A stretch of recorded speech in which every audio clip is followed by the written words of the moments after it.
사랑하는 여러분, 지혜가 뭘까요? 지혜. 네, 참 어려운 질문입니다. 오늘 후히 주시는 하나님께 구하라 라고 하는 제목으로 하나님 말씀을 나눌 때 성경에서 말하는 지혜가 무엇인지를 깨달을 뿐 아니라 그 지혜를 하나님께 구하며 나아갈 수 있기를 소망합니다. 성경 66권 중에서 지혜라는 말이 가장 많이 나오는 성경이 어디일까요? 네, 잠언. 너무 잘하시네요.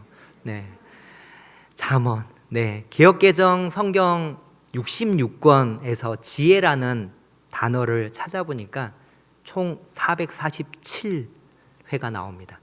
그런데 그 중에서 잠언의 28%에 해당되는 125회나 125회씩이나 지혜라는 단어가 집중되어 등장합니다. 특별히 우리는 잠언 9장 10절에서 말씀하시는 여호와를 경외하는 것이 지혜의 근본이요 거룩하신 자를 아는 것이 명철이니라 라고 하는 말씀을 많이 들어보셨습니다. 그래서 너무나도 잘 압니다.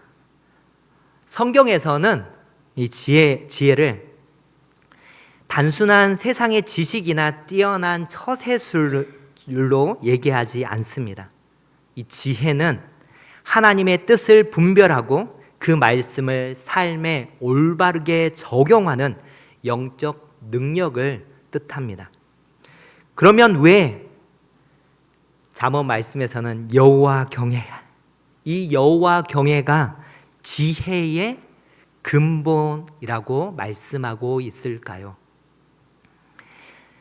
최근 주일에 그리고 새벽에 여호와 경외에 대한 설교를 자주 듣게 됩니다. 그럴 수밖에 없는 것 같습니다. 여호와 경외는 성경 안에 성경의 핵심 내용이면서 또한 우리의 신앙의 중요한 기초가 되기 때문입니다. 경외라고 하는 말은 위엄 있는 분을 사랑하면서 존경하며 또한 두려워하는 것을 말합니다. 다시 한번요. 경외는 위엄 있는 분을 사랑하고 존경하면서도 두려워하는 것을 말합니다. 그래서 사무엘상 2장 30절 하반절에서 여호와 경외를 풀어서 이렇게 설명합니다. 성경 번역본 중에 바른 성경이라고 있는데 제가 그 바른 성경으로 읽도록 하겠습니다. 나를 존귀하게 여기는 자를 내가 존귀하게 여기고 나를 무시하는 자를 내가 멸시할 것이다. 여호와의 말이니라. 우리가 여호와를 경외하면 반드시 하나님을 존귀한 분으로 여기게 됩니다. 하나님을 믿는다고 하면서 하나님을 무시하거나 업신 여긴다라고 하는 것은 말도 되지 않는 말입니다. 또한 우리는 하나님을 두려워해야 하는 이유를 말씀 속에서 찾아갈 수 있습니다. 우리 누가복음 12장 4절에서 5절 말씀 함께 읽도록 하겠습니다. 앞에 보시면서 함께 읽겠습니다. 시작. 내가 내 친구 너희에게 말하노니 몸을 죽이고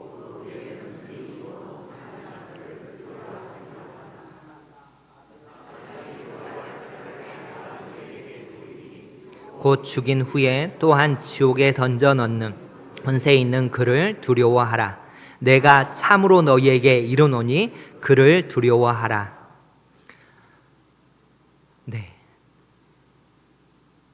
죽일 뿐만 아니라 지옥에 던져 넣는 권세 있는 그분을 두려워하라라고 말씀합니다. 또한 전도서 12장 13절 14절 말씀에서는 전도서는 12장까지 있는데요. 이 12장 마지막에서 전도서 전체의 결론을 이렇게 말합니다. 이것 또한 바른 성경에 이렇게 써져 있습니다. 제가 읽겠습니다. 네가 들은 모든 것의 결론은 이러하다. 너는 하나님을 경외하고 그분의 명령을 지켜라. 이것이 사람의 본분이다. 이는 하나님께서 모든 행위와 모든 은밀한 것들을 선이든 악이든 심판하실 것이기 때문이다. 우리 하나님은 전지전능하셔서 우리의 모든 것을 아십니다. 그리고 그분이 우리의 심판자 되시기에 우리는 하나님만 경외해야 합니다. 그래서 다시 잠언 9장 10절 말씀을 다시 한번 떠올려 보면 여호와를 경외하는 것이 지혜의 근본이요 거룩하신 자를 아는 것이 명철이다라고 말씀합니다. 자, 여기에서 우리가 여호와 경외는 무엇과 연결이 되냐면 거룩하신 자를 아는 것과 밀접하게 연결됩니다. 하나님을 알아야 그분을 두려워하는 거예요. 하나님을 알아야 사랑하게 되고요, 존경하게 됩니다. 여호와 경외는 거룩하신 자를 아는 것과 밀접한 관계를 갖습니다. 하나님을 안다는 것은 인격적인 문제로 우리가 하나님을 지적으로, 감정적으로, 의지적으로 균형을 갖추어 깊이 있게 만나가는 것을 말합니다. 또한 하나님을 아는 것은 인격적인 교제로 하나님이 자신을 드러내 보이심, 그러니까 계시하심에 따라 영적 눈이 뜨인 자들은 보게 되고 귀 있는 자들은 들음으로 친밀한 교제를 통해 하나님을 알아가는 것입니다. 그래서 우리가 하나님을 아는 것은 은혜입니다. 아까 찬양에서도 열심히 은혜라고 그렇게 했는데 왜 하나님을 아는 것이 은혜일까요? 죄가 있으면 하나님께 나아갈 수 없습니다.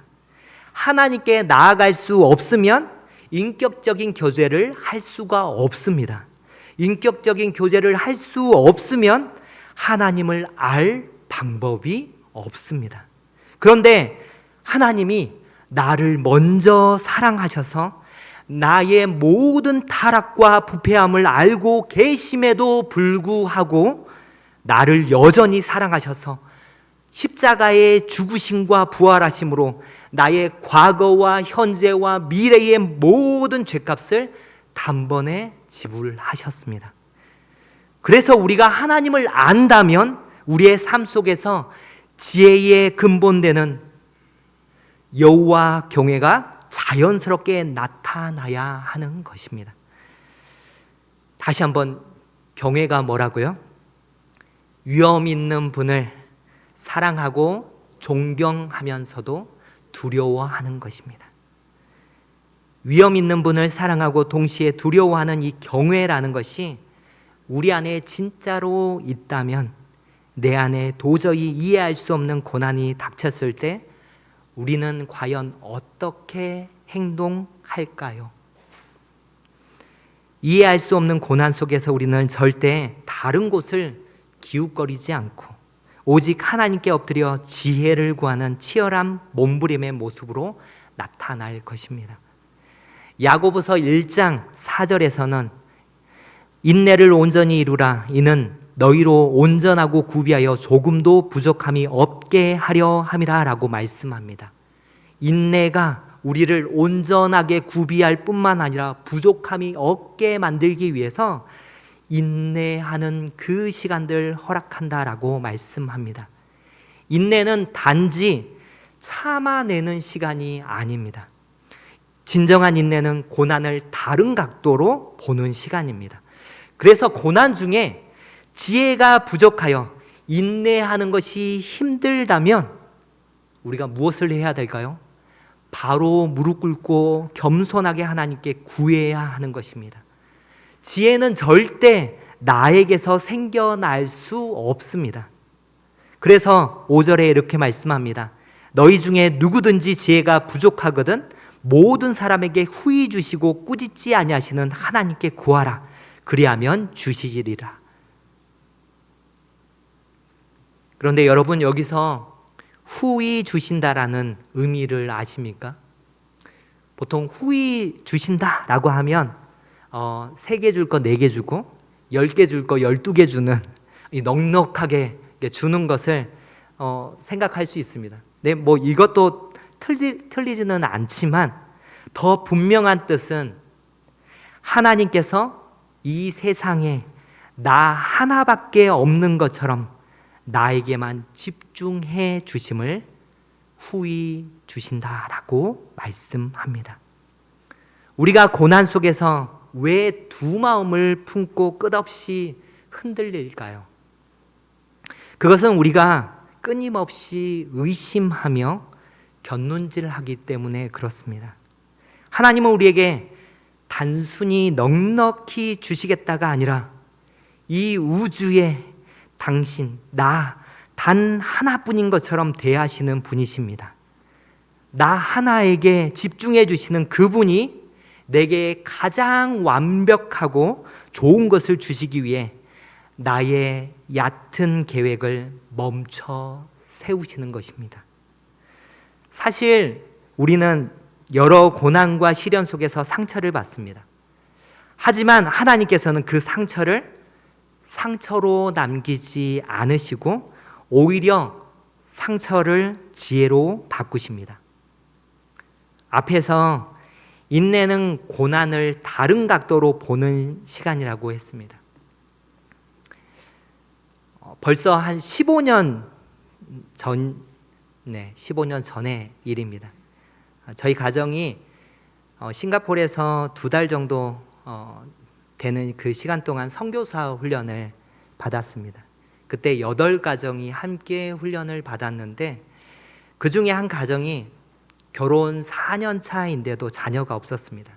그런데 훈련이 시작한 지 2주 만에 갑자기 좋은 소식이 들려왔습니다. 뭐냐면 이 자녀가 없던 이 가정에 임신했다는 소식이 들려왔습니다. 이 소식에 함께 훈련받는 모든 사람들이 함께 기뻐하고 축하해 주었습니다. 그런데 다시 2주가 지나 안타까운 소식이 찾아옵니다. 매주 병원에 가서 검사를 받는데 그 검사 받는 2주 만에 태아가 성장도 움직임도 모든 것이 멈춘 상태로 멈추었다는 상태로 그렇게 판명되었습니다. 그래서 결국 태아가 죽은 것으로 판단하고 제거 수술을 하게 되었습니다. 그런데 이 소식을 접하고 정말 무슨 말로 위로해야 될지를 모르겠더라고요. 저뿐만 아니라 8가정의 그 모두가 그렇게 조용히 있을 때에 그때 한 가정이 찾아가 그 부부를 위로해 주었습니다. 그들을 찾아간 부부는 3년 전에 아이를 출산했지만 태어난 지 일주일 만에 그 아이를 하늘나라로 떠나 보내야 했던 부부였습니다. 소중한 아이가 품을 떠나 너무 슬펐지만 그 가운데 하나님의 위로하심을 경험했던 부부가 이제는 그때와 비슷한 아픔을 경험한 가정을 위로할 수 있는 지혜가 생긴 것입니다. 의심하지 마십시오. 하나님에 대한 믿음이 흔들리지 않는다면 하나님은 그 상처를 반드시 지혜로 바꿔 주십니다. 바울은 로마서 5장 3절에서 4절 말씀에서 이렇게 말씀합니다. 우리가 환난 중에도 즐거워하노니 이는 환난은 인내를, 인내는 연단을, 연단은 소망을 이루는 줄 알미로다. 또한 빌립보서 4장 11절에서 13절 말씀에 이렇게 말씀합니다. 내가 궁핍함으로 말하는 것이 아니니라. 어떠한 형편에든지 나는 자족하기를 배웠노니 나는 비천에 처할 줄도 알고 풍부에 처할 줄도 알아. 모든 일 곧 배부름과 배고픔과 풍부와 궁핍에도 처할 줄 아는 일체의 비결을 배웠노라. 내게 능력 주시는 자 안에서 내가 모든 것을 할 수 있느니라. 말씀을 마치려 합니다. 우리는 믿음으로 인내하는 중에 상처를 지혜로 바꾸는 역전의 하나님을 만나기도 하고, 불가능을 가능케 하는 엘샤다이, 전능하신 하나님을 경험하기도 합니다. 우리가 두 마음을 품지 않고 오직 믿음으로 나아갈 때 하나님은 가장 깊은 여러분의 상처를 누군가를 살리는 고귀한 지혜로 바꿔 주실 것입니다. 어떤 고난 속에서도 오직 나만 바라보시며 후히 주시는 하나님께 지혜를 구하는 우리 사천교회 모든 성도님들 되시기를 주님의 이름으로 축원합니다.